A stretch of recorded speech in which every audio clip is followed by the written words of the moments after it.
بغیر سیے کپڑے پہن کر، کفن نما لباس پہن کر اللہ کے گھر کے چکر لگا رہا ہے، دیوانہ وار، کبھی اللہ کے گھر کی دیواروں سے چمٹتا ہے، کبھی اللہ کے گھر کی دیواروں میں لگے پتھر کو بوسہ دیتا ہے، استعلام کرتا ہے، کبھی رمل کرتا ہے، کبھی اشتباع کرتا ہے، کبھی وہ اللہ کے سامنے روتا ہے، گڑ گڑاتا ہے۔ وہ اپنے جسم کے میل کو دور نہیں کر سکتا، خوشبو نہیں لگا سکتا، صابن نہیں لگا سکتا، خوشنما چپل نہیں پہن سکتا، خوشبودار مشروب نہیں پی سکتا۔ غرض اس نے اللہ کی دیوانگی کا اظہار کر رہا ہے، وہ اللہ کے دربار میں پہنچ کر کے اللہ سے عشق کا اظہار کر رہا ہے۔ کبھی ایک موقع آتا ہے کہ وہ میدانوں کے اندر جا پڑتا ہے، مینا میں، عرفات میں، مزدلفہ میں، سر و کتار رو رہا ہے اور وہ تلبیہ پڑھ رہا ہے، لبیک اللہم لبیک، حاضر ہوں اے میرے خدا، حاضر ہوں، لبیک اللہم لبیک، لا شریک لک لبیک، حاضر ہوں میرے پروردگار، آپ کے سوا کوئی معبود نہیں ہے، آپ کا کوئی شریک نہیں، شریک نہیں، ساجی نہیں، لبیک اللہم لبیک، لا شریک لک لبیک، ان الحمد والنعمت لک والملک لا شریک لک۔ اے اللہ ساری نعمتیں کائنات کی سب تو آپ ہی کی، اے اللہ ساری تعریف کے سزاوار آپ ہیں، تمام ستائش آپ کے لیے، اے اللہ آپ کا کوئی شریک نہیں، شریک نہیں، میں حاضر ہوں، میں حاضر ہوں۔ یہ تلبیہ کہتے ہوئے دیوانہ وار ہم اللہ تعالیٰ سے محبت کا اظہار کرتے ہیں، اور یہ رسم عاشقی اس کے بانی اور موجب سب سے پہلے حضرت ابراہیم علیہ السلام، حضرت ابراہیم علیہ السلام کی ادائیں اور ان کے خاندان اور گھرانے کی ادائیں اللہ کو اتنی پسند آئی کہ اللہ نے اسلام کے تکمیلی رکن کے اراکین اور اس کے مناسک بنا دیا اور اس کو ضروری قرار دے دیا۔ سن 9 ہجری میں حج فرض ہوا تھا، نبی پاک علیہ السلام نے اپنی حیات طیبہ میں صرف ایک ہی حج کیا ہے، وہی اول ہے، وہی آخری۔ وفات سے 3 مہینے پہلے 10 ہجری میں حضور اکرم صلی اللہ علیہ وسلم نے تقریباً 1,24,000 یا 1,44,000 صحابہ کرام کے ساتھ یہ حج فرمایا ہے۔ اور نبی پاک علیہ السلام جب میدان عرفات میں تھے تو اللہ رب العزت نے یہ مژدہ سنایا تھا، اليوم اکملت لکم دینکم واتممت علیکم نعمتی ورضیت لکم الاسلام دینا، کہ آج ہم نے تمہارا دین مکمل کر دیا۔ تو گویا یہ اشارہ ہے اس بات کی طرف، اگر کسی کو یہ موقع نصیب ہو جائے، کسی کو حج کی سعادت میسر ہو جائے تو اس نے اسلام کی دین کی ساری خوبیاں حاصل کر لی۔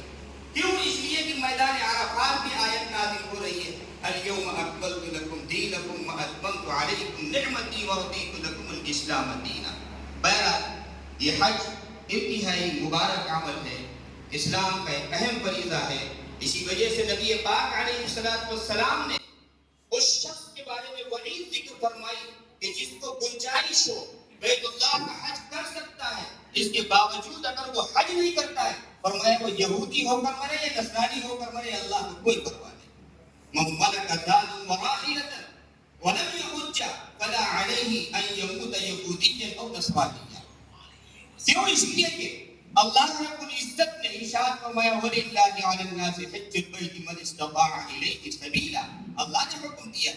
اور یہ اتنا مبارک عمل، اتنا مبارک عمل ہے میرے بزرگوں، اللہ کے نبی جناب محمد رسول اللہ صلی اللہ علیہ وسلم ارشاد فرماتے ہیں من خرج حاجا او معتمرا او غازیا، جو شخص حج کے ارادے سے یا عمرے کے ارادے سے یا اللہ کے راستے میں مارکہ آرائی کے ارادے سے اپنے گھر سے نکل جائے اور اس کے بعد اس کا انتقال ہو جاتا ہے راستے میں، تو اللہ کے نبی جناب محمد رسول اللہ صلی اللہ علیہ وسلم ارشاد فرماتے ہیں کہ اللہ تعالی ارشاد فرماتا ہے کہ اس کو حج کا ثواب ملے گا۔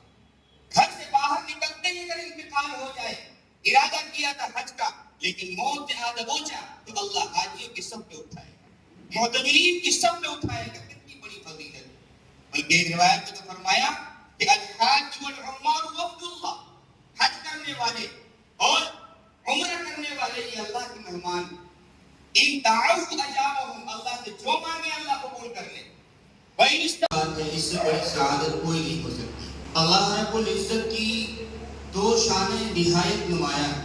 ایک شان یہ ہے کہ اللہ تعالی شہنشاہ احکم الحاکمین، سب سے بڑے، اللہ سے بڑا کوئی نہیں.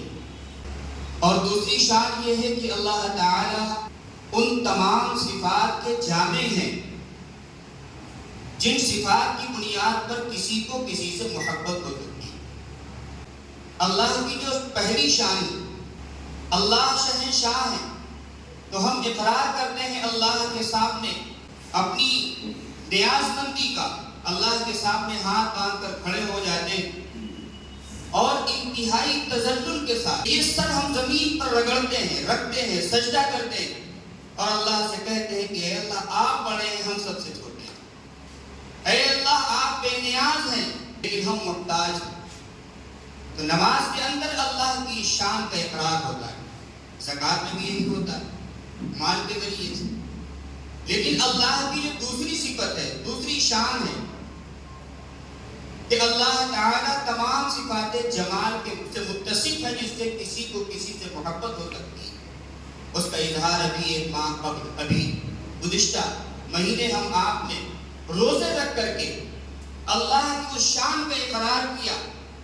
ہم نے اللہ کی محبت میں بھوکے رہ کر، پیاسے رہ کر اپنے عشق کا، محبت کا اللہ سے اظہار کیا. اور اس کا جو سب سے عظیم مرقہ ہے وہ رکن ہے جس کی ادائیگی کے لیے اللہ نے آپ کو منتخب فرمایا ہے، یعنی حج بیت اللہ. یہ حج بیت اللہ